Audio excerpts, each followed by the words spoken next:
کیکڑا one, جس پر قوم کے $100 ملین پھونک دیے گئے اور جس کے بارے میں وزیر اعظم پاکستان قوم کو سہانے خواب دکھاتے رہے، وہ خواب اچانک کیوں بکھر گئے؟ کیا وہاں تیل واقعی نہیں تھا یا پھر حقیقت کچھ اور ہے؟ آئیے اس حقیقت کو جاننے کی کوشش کرتے ہیں۔ آج کی دنیا حیرت انگیز سائنس کی دنیا ہے۔ جب بھی کہیں کوئی ڈرلنگ کی جاتی ہے، اس سے پہلے وہاں جدید ترین مشینری سے سروے کیا جاتا ہے۔ یہ سروے زمین کی نیچے کی پرتوں کا ایک ایکس رے ہوتا ہے، جس میں تیل اور گیس کے ذخائر کو بآسانی ماپا جا سکتا ہے۔ تاہم اس کی کوالٹی کا اندازہ ڈرلنگ کے بعد ہی ہوتا ہے۔ اس لیے یہ کہنا کہ ایکزون موبل نے $100 ملین کا ٹھیکہ لے کر جہاں دنیا کا دوسرا بڑا ڈرلنگ لگایا، وہ محض تخمینوں پر لگایا ہوگا، یہ سراسر غلط ہے۔ وہاں تیل کے 100% ذخائر ہیں، مگر انہیں کسی بیرونی دباؤ کے تحت روک دیا گیا۔ یہ دباؤ کیا تھا، کس کا تھا اور اس کے مقاصد کیا تھے، اس کا جائزہ ہم ذیل میں لیتے ہیں۔ آج کی دنیا کو نہ امریکہ چلا رہا ہے نہ یورپ، بلکہ اسے دو بڑے مافیا ڈرائیو کر رہے ہیں۔ ایک تیل کا مافیا ہے اور دوسرا ہتھیاروں کا ہے۔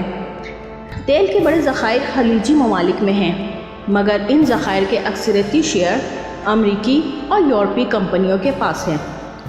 یہ کمپنیاں ایسا شیطانی گٹھ جوڑ کر چکی ہیں کہ یہ فی الحال تیل کو اسی علاقے میں رکھ کر دنیا کو مہنگا بیچنا چاہتی ہیں۔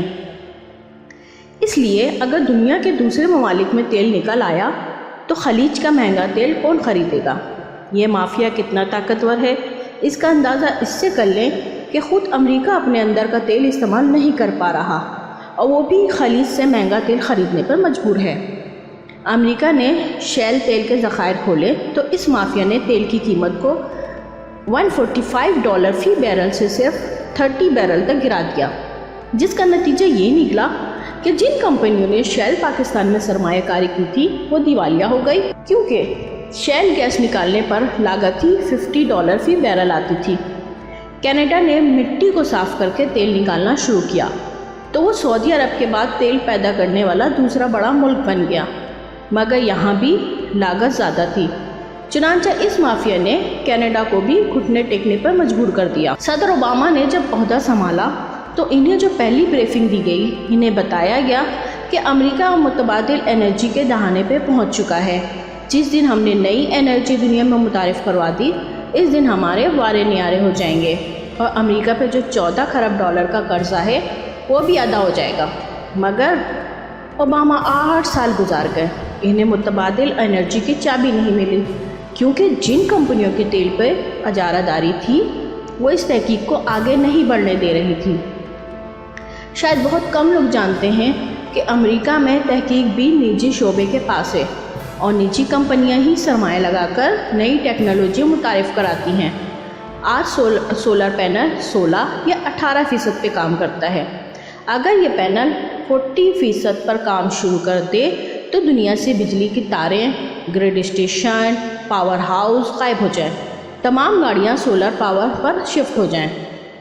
جرمنی کی ایک کمپنی نے 2 سال پہلے 47% پر کامیاب تجربہ کیا، مگر پھر اچانک اس کمپنی نے خود کو دیوالیہ قرار دے دیا اور یہ غائب ہو گئی۔ ٹیسلا کمپنی، جس نے بجلی سے چلنے والی گاڑیاں متعارف کروائیں اور جس نے کہا کہ وہ پوری دنیا کو سولر پہ منتقل کر سکتی ہے، اس پر آئے دن دیوالیہ ہونے کی تلوار لٹک رہی ہے۔ پاکستان کے سمندر میں تیل نہ نکالنے کی ایک اور وجہ جیو اسٹریٹجک ہے۔ پاکستان کو پچھلے 10 سالوں سے قرضوں کے جال میں پھنسایا جا رہا ہے تاکہ اس کا ایٹمی پروگرام رول بیک کروایا جا سکے۔ روپے کی مسلسل گرتی ہوئی ساکھ اور عالمی اداروں کی جانب سے سخت شرائط کا مقصد بھی یہی ہے کہ ملک کو معاشی انارکی کی طرف لے جایا جائے۔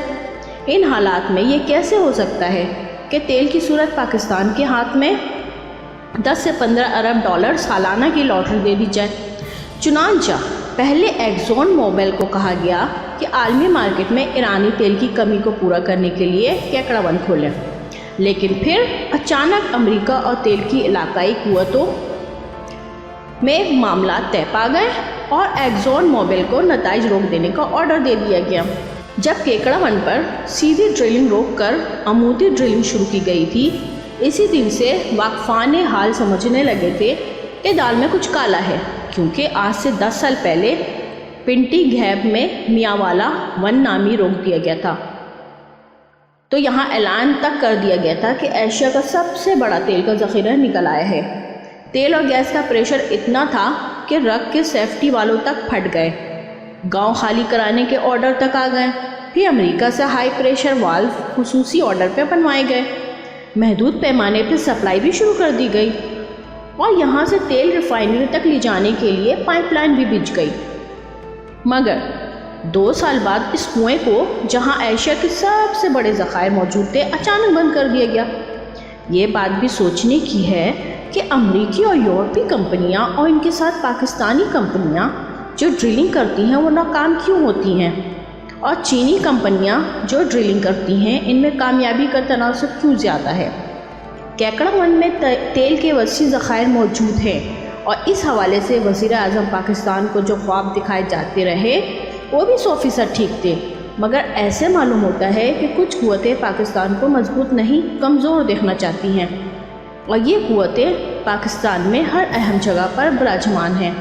ہمیں اپنی منجی کے نیچے ٹانگ پھیرنے کی ضرورت ہے بس۔